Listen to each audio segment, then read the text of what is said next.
For you to anchor it on three ideas. First idea is, what is it that they told us that we have internalized?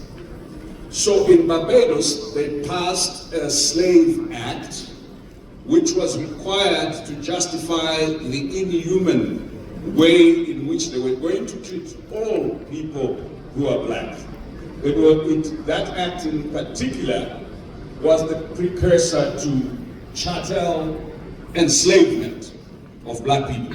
It simply said, black people are not fully human. They are not human like us being white. That act was then replicated in Jamaica, replicated in Virginia, replicated all over the world. It was anchored on the white supremacist view that required for its own affirmation and in order to assuage its own fragility, to construct this idea of a very inferior black race. Once you are inferior, you can be enslaved. Once you are inferior, you can be treated like property.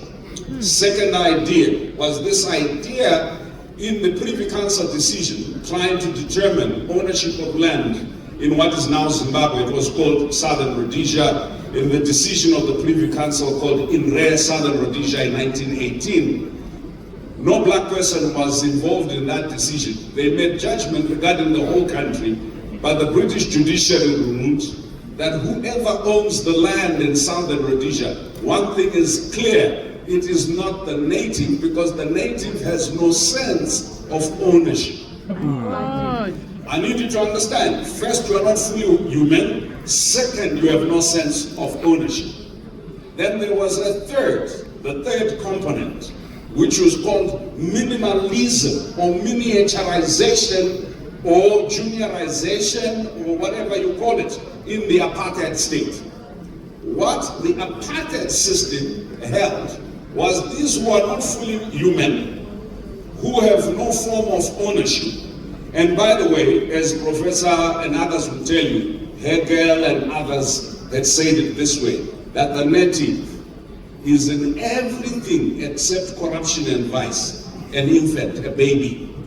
So this juniorization did not just create you less than human, it did not create you with no sense of ownership, but it made you the perpetual province of the description of vice or corruption.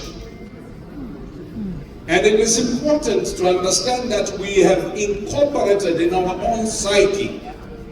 There was a fourth and last bit which said, because the native is all these things, they are not capable of thought, they are not capable of ideation, they are not capable of invention. So what we are struggling with is leadership or positional leadership that confirms through its behavior, that confirms through primitive accumulation, that confirms through some of the most stupid things that you ever see with people who have power, that the native is in everything but corruption, a baby, an infant, a toddler. Now the challenge of Pan-Africanism, we have institutions and resolutions, we have charters, we even have visions 2063 or 53, we even have agenda 20-something, we have everything, but until we vacate the premise of not treating each other and ourselves as fully human, not treating and believing that we are not infantile in matters of invention, in matters of ideation, in matters of creation, just think about it. If you look in this room of many eminent persons, you ask them which primary school did you go to, which high school. As wealthy as we all look, I can see from your foreheads, you have a little bit of money. But as wealthy as you look, if I went back to your primary school and your high school, I'd be scandalized by the state of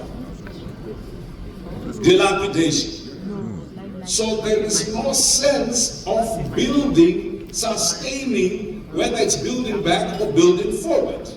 So I want to suggest that the challenge translates itself into three disconnects. Number one, a fundamental disconnect between our politics and ideas. a disconnect between our power, or those in power, and our institutions of learning, of research. So for a Nigerian to be recognized, for their policy suggestions to be recognized, they have to go overseas and sit in a white house. This hatred of the self essentially means we cannot invest in our own research institutions. We only believe in black people once white people have put a stamp on them. Second, a disconnect between ourselves and our ancestry and history of struggle